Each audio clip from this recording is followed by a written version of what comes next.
Assalamualaikum warahmatullahi wabarakatuh. Salam sehat untuk kita semua. Perkenalkan, nama saya Haris Usman. Saya mahasiswa alih jenjang S1 Keperawatan Universitas Harapan Bangsa. Di kesempatan kali ini, saya mewakili dari kelompok 2 akan mempresentasikan tentang asuhan keperawatan pada pasien dengan postpartum blues. Kita langsung saja nih.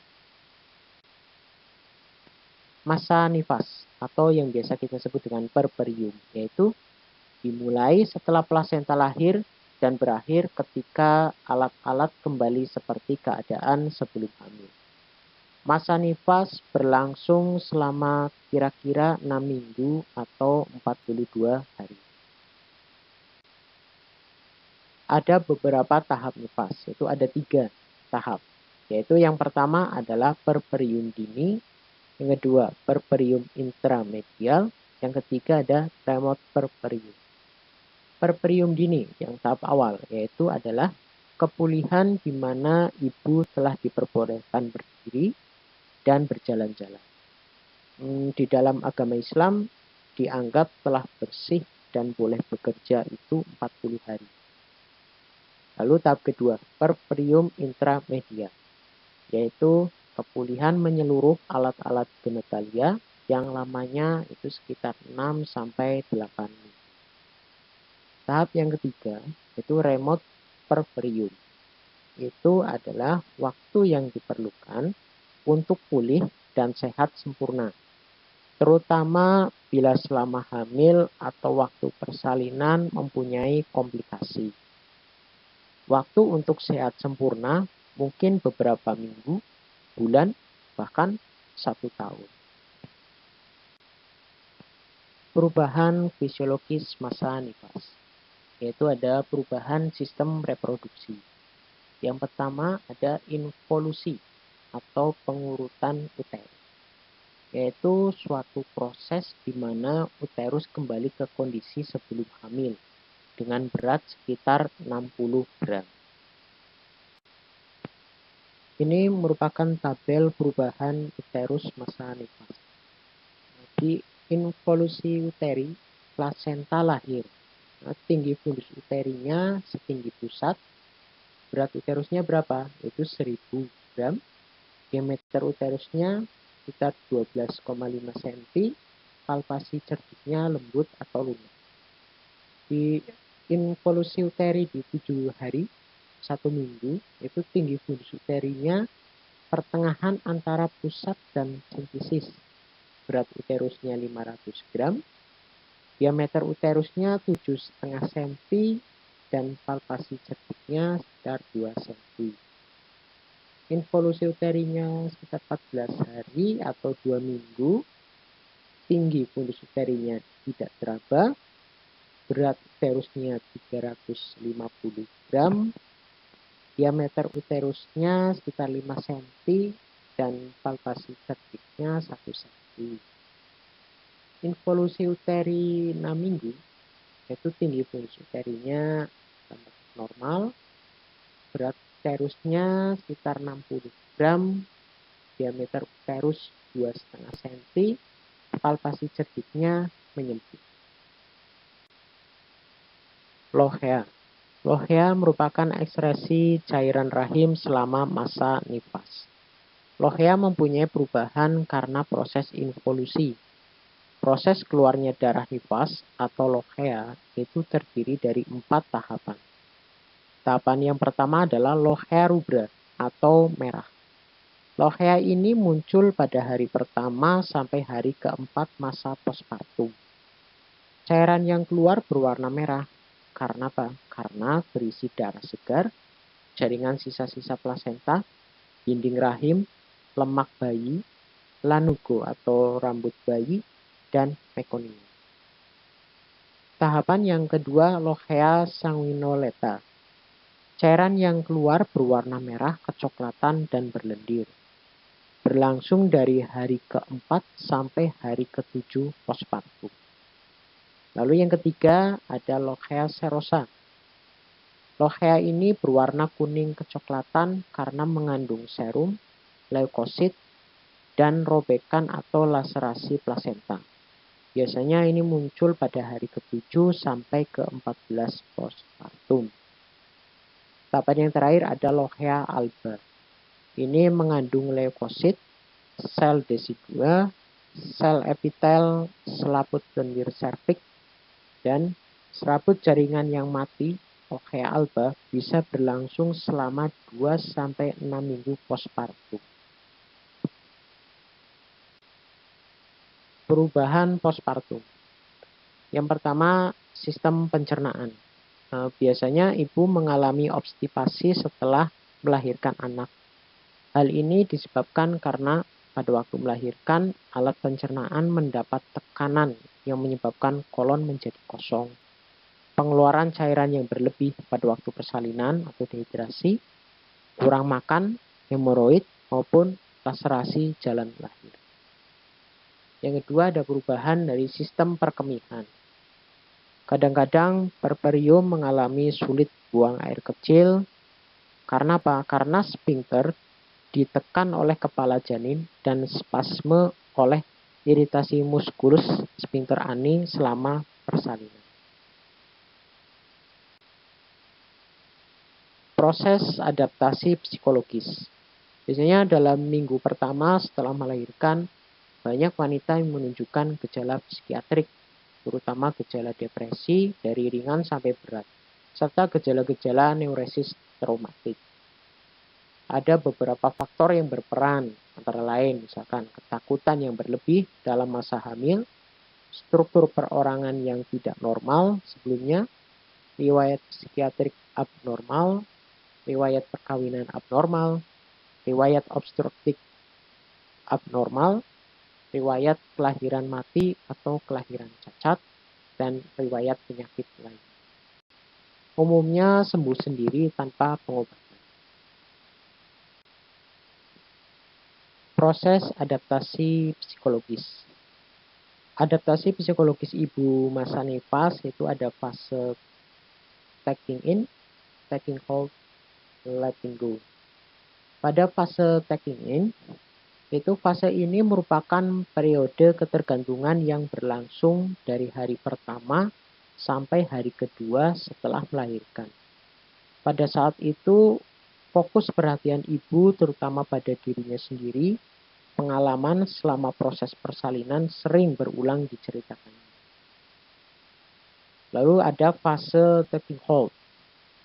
Fase ini berlangsung selama antara 3-10 hari setelah melahirkan.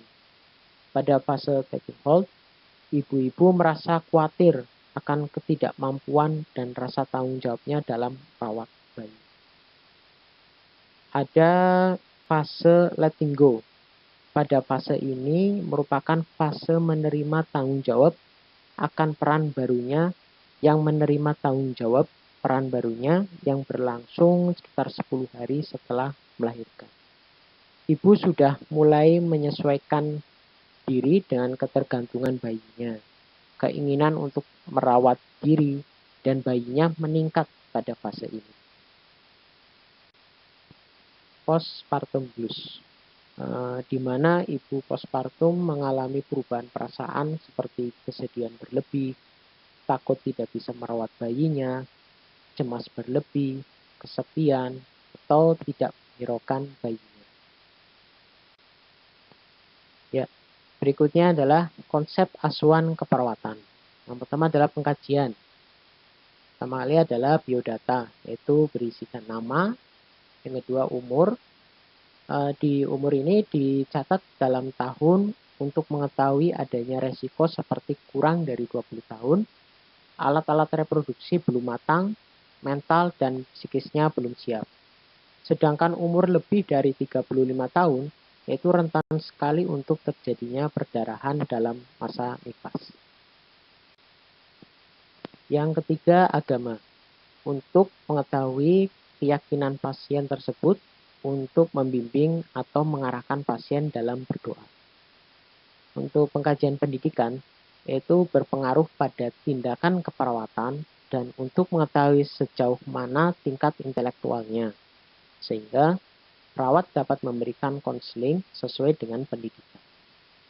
Untuk suku atau bangsa, ini berpengaruh pada adat istiadat atau kebiasaan sehari. Untuk masalah pekerjaan, itu gunanya itu untuk mengetahui dan mengukur tingkat sosial ekonominya. Kenapa? Karena ini juga mempengaruhi dalam gizi pasien tersebut. Lalu yang kedua adalah keluhan utama, yaitu untuk mengetahui masalah yang dihadapi yang berkaitan dengan masa nifas. Misalnya, pasien merasa mules, sakit pada jalan lahir karena adanya jahitan pada perineum. Riwayat kesehatan. Ada dua, yaitu riwayat kesehatan yang lalu dan riwayat kesehatan sekarang. Riwayat kesehatan yang lalu di sini diperlukan untuk mengetahui kemungkinan adanya riwayat atau penyakit akut. Kondisi seperti jantung, DM, hipertensi, asma yang dapat mempengaruhi pada masa nifas ini. Untuk riwayat kesehatan sekarang, data-data ini diperlukan untuk mengetahui kemungkinan adanya penyakit yang diderita pada saat ini yang ada hubungannya dengan masa nifas dan bayinya. Riwayat kesehatan keluarga, yaitu untuk mengetahui kemungkinan adanya pengaruh penyakit keluarga terhadap gangguan kesehatan pasien dan bayinya, yaitu apabila penyakit keluarga yang menyertainya. Ada riwayat perkawinan. Yang perlu dikaji di tahap ini adalah berapa kali menikah, status pernikahannya sah atau tidak. Karena apa? Karena bila melahirkan tanpa status yang jelas akan berkaitan dengan psikologinya, sehingga akan mempengaruhi proses nifas. Lalu selanjutnya adalah riwayat obstetrik. Riwayat kehamilan, persalinan dan nifas yang lalu, berapa kali ibu hamil, apakah pernah abortus, jumlah anak, cara persalinan yang lalu, penolong persalinan, atau keadaan nifas yang lalu. Selanjutnya adalah riwayat KB. Itu untuk apa? Untuk mengetahui apakah pasien pernah mengikuti KB dengan kontrasepsi jenis apa, berapa lama, adakah keluhan selama menggunakan kontrasepsi, serta rencana KB setelah masa nifas ini dan beralih ke kontrasepsi apa. Untuk kehidupan sosial budaya, yaitu untuk mengetahui pasien dan keluarga yang menganut adat istiadat yang akan menguntungkan atau merugikan pasien, khususnya pada masa nifas, misal ada kebiasaan yang pantang makan. Data psikososial, yaitu untuk mengetahui respon ibu dan keluarga terhadap bayinya. Ada data pengetahuan, yaitu untuk mengetahui berapa jauh pengetahuan ibu tentang perawatan setelah melahirkan, sehingga akan menguntungkan selama masa nifas. Pola pemenuhan kebutuhan sehari-hari, ada nutrisi, itu menggambarkan tentang pola makan dan minum, frekuensi, banyaknya, dan jenis makanan, serta makanan pantangan. Untuk eliminasi, yaitu menggambarkan pola fungsi sekresi, yaitu kebiasaan buang air besar, meliputi frekuensi, jumlah, konsistensi, dan bau, serta kebiasaan buang air kecil, meliputi frekuensi, warna, dan jumlah. Istirahat, yaitu menggambarkan pola istirahat dan tidur pasien. Berapa jam pasien tidur, kebiasaan sebelum tidur, misal membaca, dan lainnya. Lalu ada personal hygiene, yaitu dikaji untuk mengetahui apakah ibu selalu menjaga kebersihan tubuh, terutama pada daerah genitalia. Karena apa? Karena pada masa nifas masih mengeluarkan lokana. Aktivitas menggambarkan pola aktivitas pasien sehari-hari. Pada pola ini perlu dikaji pengaruh aktivitas terhadap kesehatannya. Selanjutnya adalah diagnosa keperawatan. Itu ada nyeri berhubungan dengan involusi uterus, nyeri setelah melahirkan. Ada resiko tinggi infeksi berhubungan dengan laserasi dan proses persalinan. Ada resiko menyusui tidak efektif, itu berhubungan dengan kurang pengetahuan cara perawatan payudara bagi ibu menyusui. Ada diagnosa resiko tinggi kekurangan volume cairan dan elektrolit berhubungan dengan kehilangan darah dan intake ke oral. Ada gangguan pola tidur berhubungan dengan respon hormonal psikologis, proses persalinan, dan proses melelahkan. Ada defisiensi pengetahuan mengenai perawatan diri dan bayi berhubungan dengan kurang sumber informasi. Ada diagnosa gangguan harga diri rendah berhubungan dengan perubahan penampilannya. Nah, di sini adalah peran penting suami dan keluarga dalam memberikan dukungan dan ikut berperan aktif dalam mengasuh anak pada ibu postpartum sangat diperlukan. Itu untuk apa? Untuk mengurangi resiko postpartum blues. Ya, demikianlah materi yang dapat saya sampaikan. Saya mewakili kelompok 2 mengucapkan terima kasih dan mohon maaf yang sebesar-besarnya apabila dalam penyampaian materi ini ada beberapa kekurangan. Tetap semangat, semoga kita selalu sehat. Amin. Terima kasih. Taufiq wal hidayah. Wassalamualaikum warahmatullahi wabarakatuh.